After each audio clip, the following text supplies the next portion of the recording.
Alfred Ramoda Osterman, avec votre femme Bettina, vous avez découvert le syndrome du jumeau disparu et vous avez écrit un livre sur cela. Un livre que nous avons traduit en italien et à l'occasion justement de la présentation de ce livre en Italie, nous allons vous interviewer sur ce traumatisme que beaucoup d'entre nous ont subi et par la suite refoulé, mais qui produit plusieurs fruits désagréables dans notre vie quotidienne, d'où l'intérêt d'en parler avec vous. Alors, la première question pour Alfred Ramoda Osterman, évidemment, concerne le syndrome du jumeau perdu.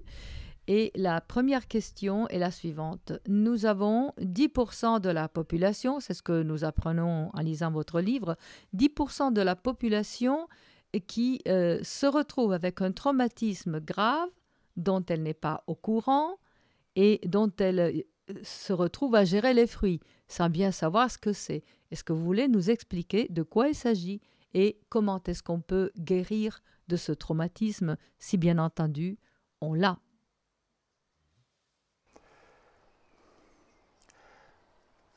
Environ un embryon sur 10 au début de la grossesse n'est pas seul dans le ventre de la mère.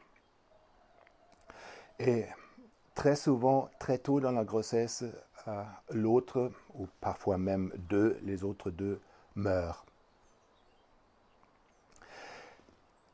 Et pour notre compréhension scientifique, c'est très difficile à comprendre qu'un petit embryon a déjà une mémoire d'un autre qui est très très proche et aussi une mémoire que c'est un très grand choc qui reste si l'autre si proche meurt. J'ai un petit modèle d'un embryon dans un utérus, souvent très petit, même plus petit que le modèle ici. Il y en a deux très proches et un meurt. Et le survivant de les deux souvent souffre un grand ressenti de solitude, parfois aussi un choc inconscient, un très grand choc, et souffre aussi souvent d'un ressenti de culpabilité inconsciente. Qu'est-ce que ça veut dire?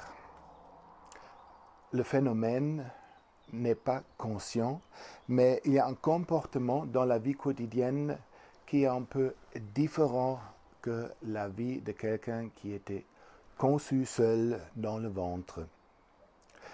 Des jumeaux dans la vie, des jumeaux adultes, ont toujours un lien très très fort l'un avec l'autre. Toujours, toujours, toujours. C'est bien connu. On a fait beaucoup de recherches sur ça.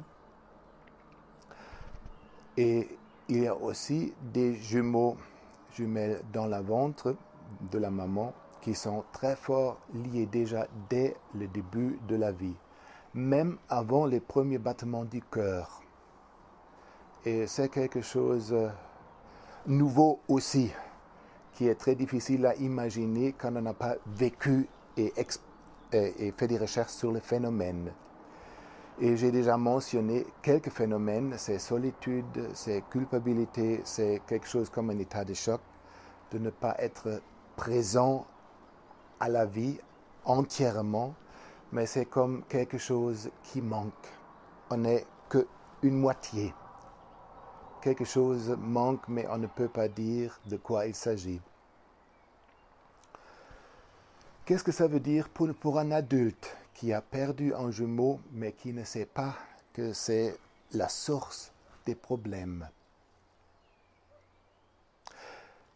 Nous avons souvent rencontré dans notre thérapie corporelle des personnes qui sont bien installées dans la famille, donc rien de grave qui manque ou des événements lourds dans l'enfance, qui ont toujours eu le ressenti que je suis différent que mes copains, quelque chose est différent, mais je ne comprends pas.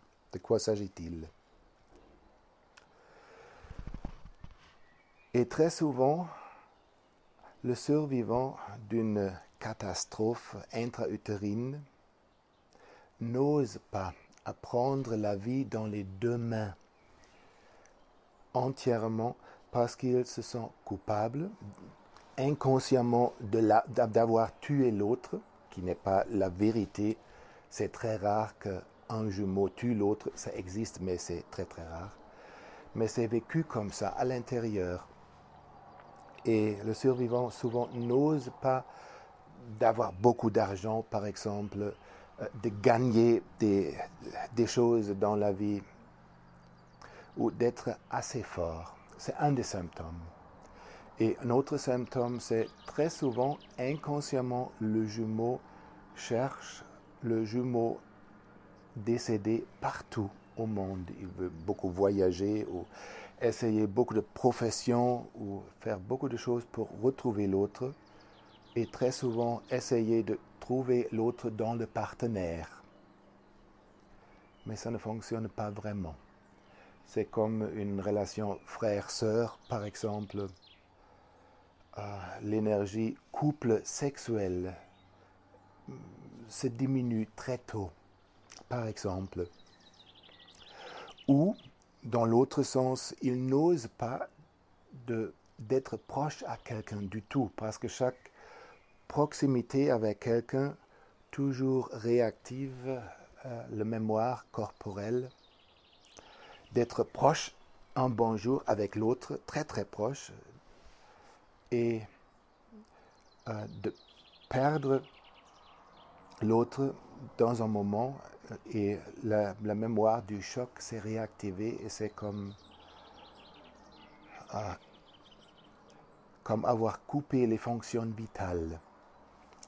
Donc, ce genre de personne n'ose pas d'avoir des relations intimes avec l'autre. Ça existe aussi. Et pour comprendre un tout petit peu la vie intra-utérine, je peux encore une fois mentionner juste quelques faits. Et puis, j'aimerais bien vous inviter à vous imaginer que vous êtes dans un utérus et vous pouvez vivre quelque chose de la vie intra-utérine au début de votre vie. Donc, ce qu'il faut comprendre, environ à la jour 21, après la conception, le cœur commence à battre. L'oreille ou les oreilles sont déjà développées avant le cœur. Et les yeux aussi commencent à se développer très très tôt dans la grossesse.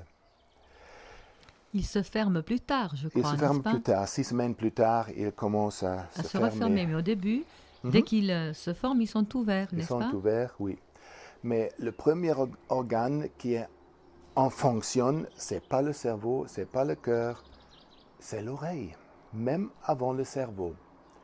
Et le petit embryon, plus petit que notre petit modèle ici, commence à écouter le monde, écouter les bruits dans le ventre, le battement du cœur de la maman, les bruits de la digestion, les bruits de l'extérieur, même avant le battement du cœur.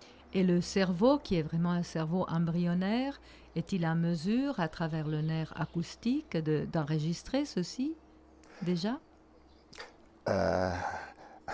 Les scientifiques qui font des recherches sur le cerveau croient qu'il y a un cerveau qui est nécessaire pour enregistrer le vécu, les sons et tout ça. Mais nous avons mentionné aussi dans notre livre qu'il y a d'autres canaux de mémoire, la mémoire corporelle par exemple, ou la mémoire du chant.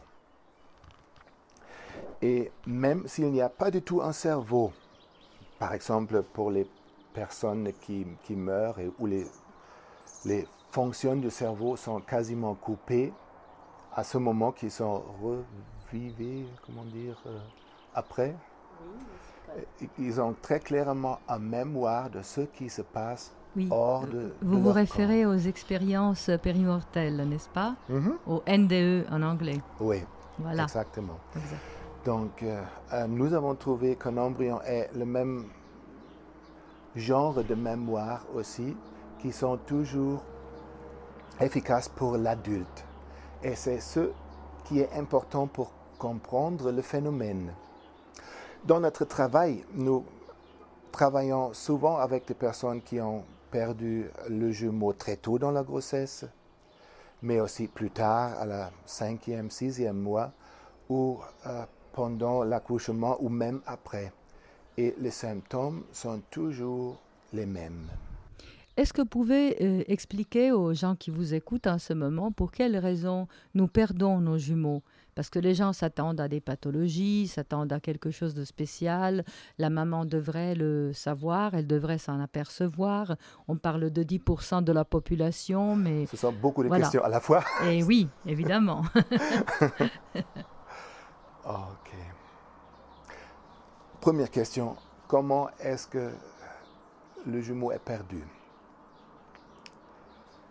En général, l'utérus n'est pas bien construit pour avoir des jumeaux, des triplés, parce que la tête, le cerveau humain est beaucoup trop grand. Donc les muscles ne sont pas bien préparés pour porter des jumeaux, des triplés.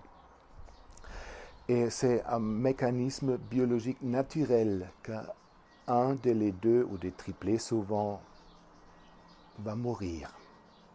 Souvent, c'est aussi des questions génétiques, que l'embryon n'était pas assez fort ou génétiquement pas tellement bien installé. Donc, ce sont les raisons, mais les raisons n'expliquent pas la psychologie. Au niveau psychologique, c'est la proximité des jumeaux, c'est quelque chose de très dramatiquement grave si c'est le moment que l'autre meurt. Et c'est le mémoire de ça est enregistré dans la mémoire corporelle ou du chant, comme vous voulez, et ça n'est jamais oublié.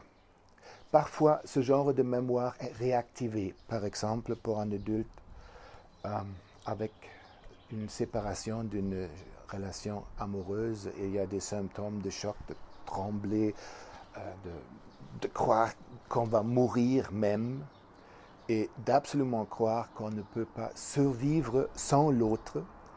C'est un pattern prénatal. Et donc, à ce moment, par exemple, le mémoire prénatal est réactivé. Et pour guérir ça, qu'est-ce qu'il faut faire? C'est déjà un bon moment de parler de ça. Premièrement, il faut comprendre de ce qui se passe au début de la vie. Il y a deux œufs qui se nidifient ou un œuf qui se divise et se nidifie en deux parties différentes. Et il y a le ressenti de l'autre très tôt.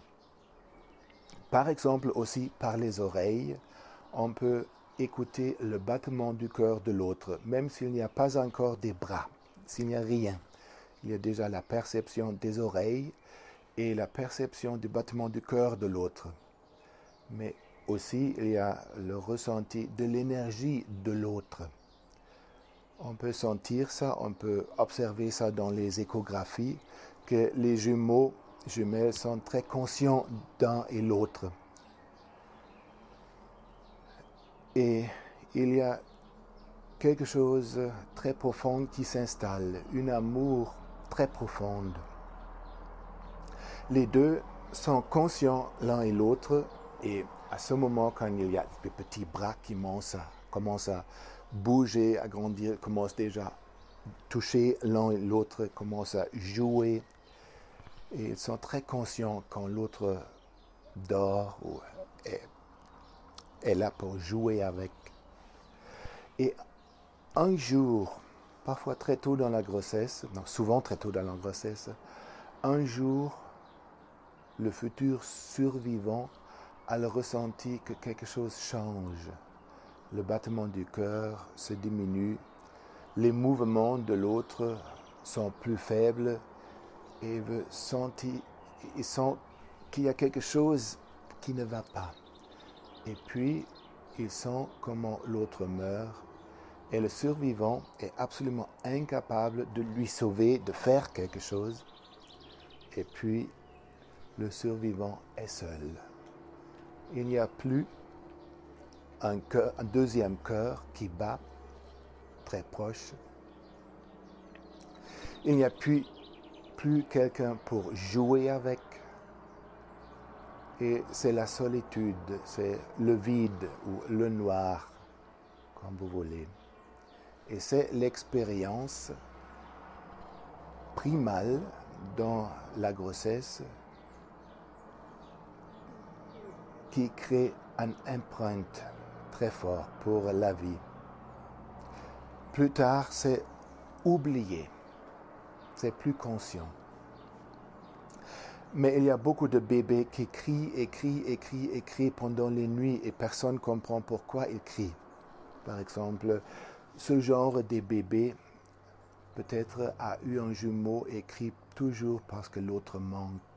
Nous avons travaillé plusieurs fois avec des bébés très petits et nous avons parfois eu des bons résultats par l'explication qu'au début de la grossesse, il n'était pas seul et l'autre meurt pendant la grossesse et que l'autre manque et tout ça. Ça n'a pas guéri les petits bébés, mais ça a amélioré les nuits au minimum. C'est déjà beaucoup de choses pour des mères désespérées, par exemple. Donc, dans les enfants, ça laisse aussi des empreintes. Et la guérison de ça, c'est contacter les premières couches de la grossesse. L'atmosphère en harmonie parfaite, le paradis avec le jumeau et aussi recontacter le moment du décès de l'autre et d'intégrer ça. Et aussi de comprendre que le jumeau, là où il est maintenant, n'importe comment vous aimeriez appeler l'endroit où l'autre est maintenant, que le jumeau perdu ou décédé est en paix. Et très souvent, le jumeau perdu est plein de bienveillance pour le survivant. C'est une chose qu'il faut comprendre. Et il faut aussi comprendre pour le survivant qu'il n'était pas sa faute. C'était la faute du destin, si vous voulez l'appeler comme ça. Mais ce n'est pas la faute du survivant.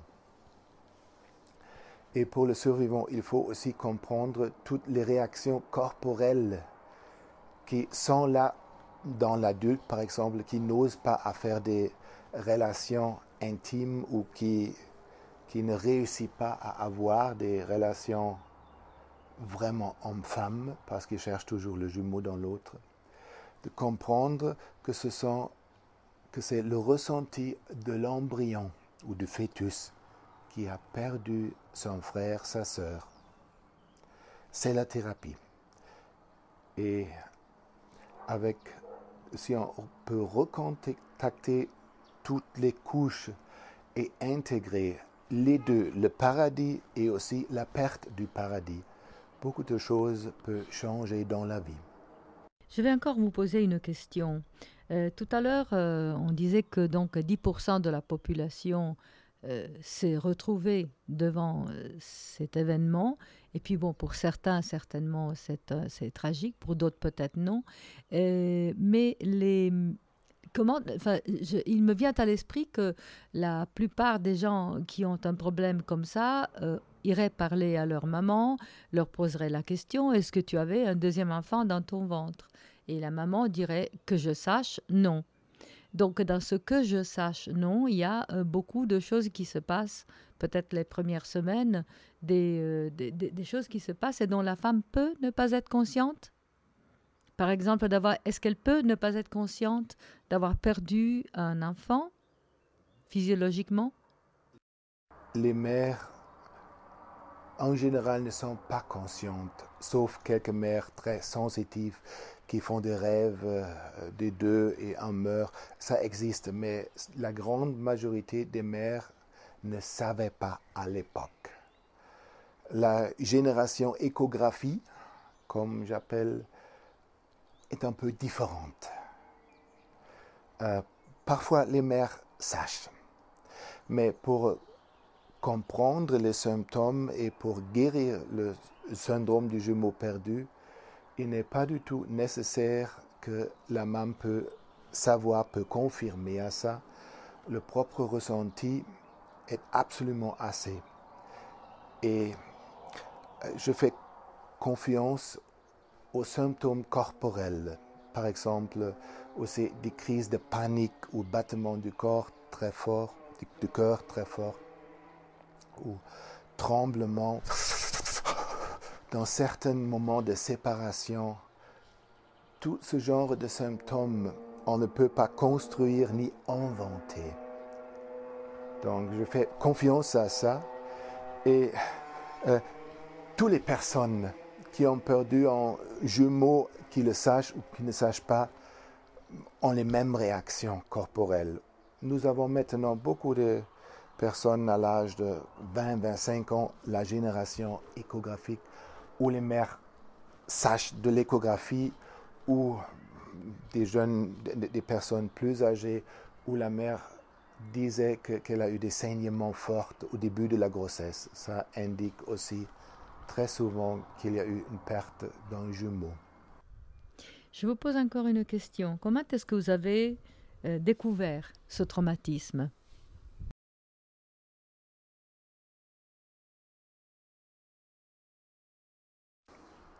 J'ai découvert ce phénomène par une constellation familiale d'une jeune femme à l'âge de 28 qui a fait toujours des échecs, n'importe sur quel plan, la vie relationnelle, la vie professionnelle.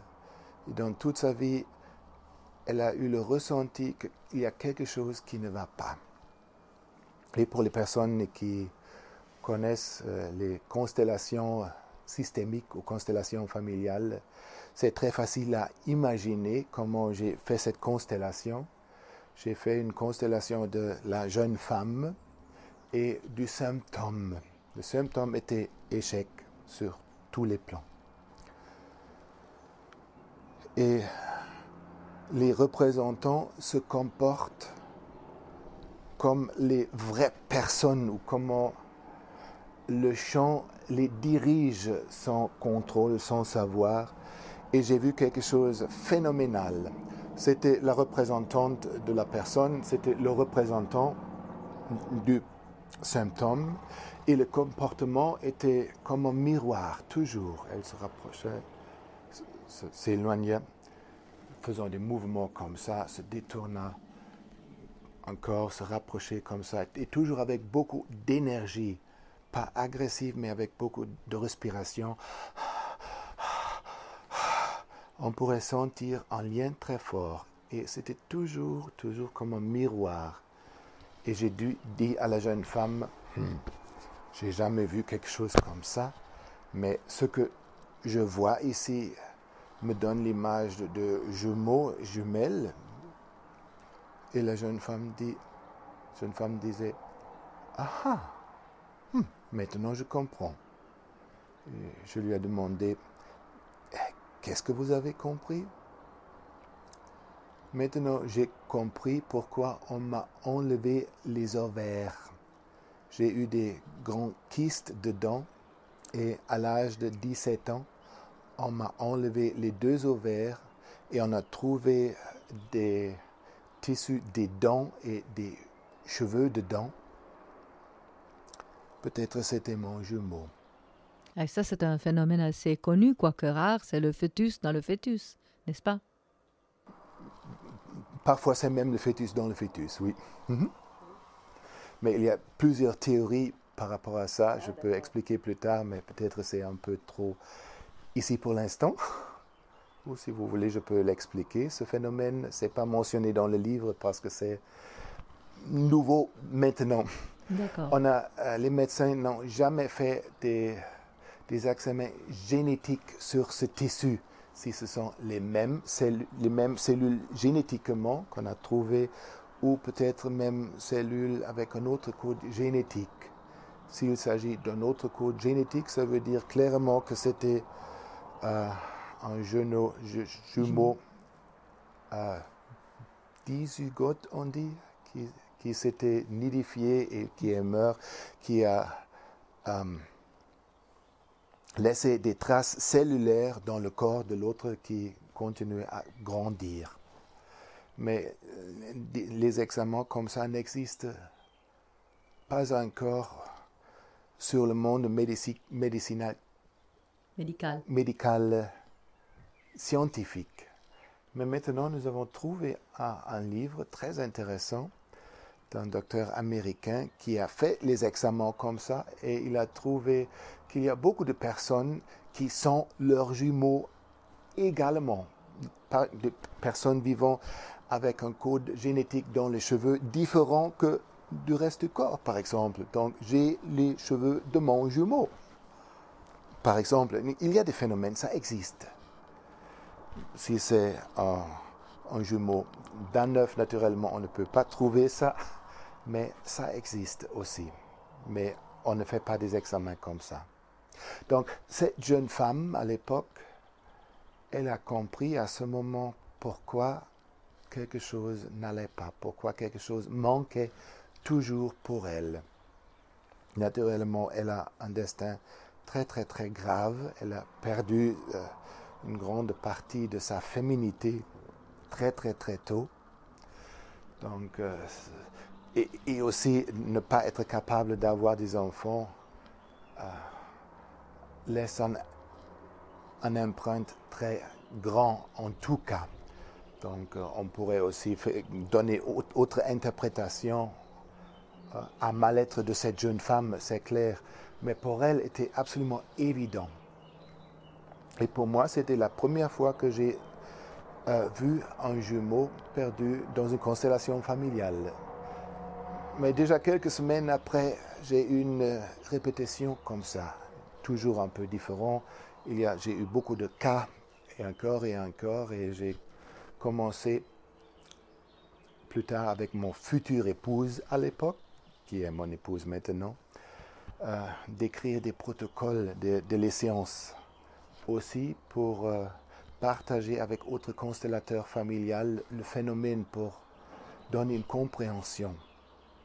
C'était la cause de notre livre, mais plus tard nous avons pris la décision que c'est beaucoup mieux d'écrire un livre qui est compréhensible pour un grand public en général.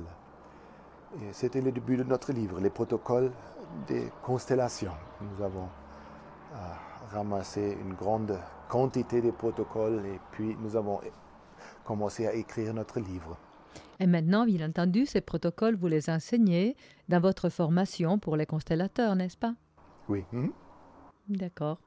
Mais c'est très bien. Ce que nous vous souhaitons, c'est de bien commencer à enseigner en Italie. On en a beaucoup besoin. On fait partie, nous aussi, de ce fameux 10% quelque part. Et donc, voilà, on vous remercie du temps que vous nous avez donné et de votre présence en Italie en ce moment. Merci Alfred et bonne journée. Merci.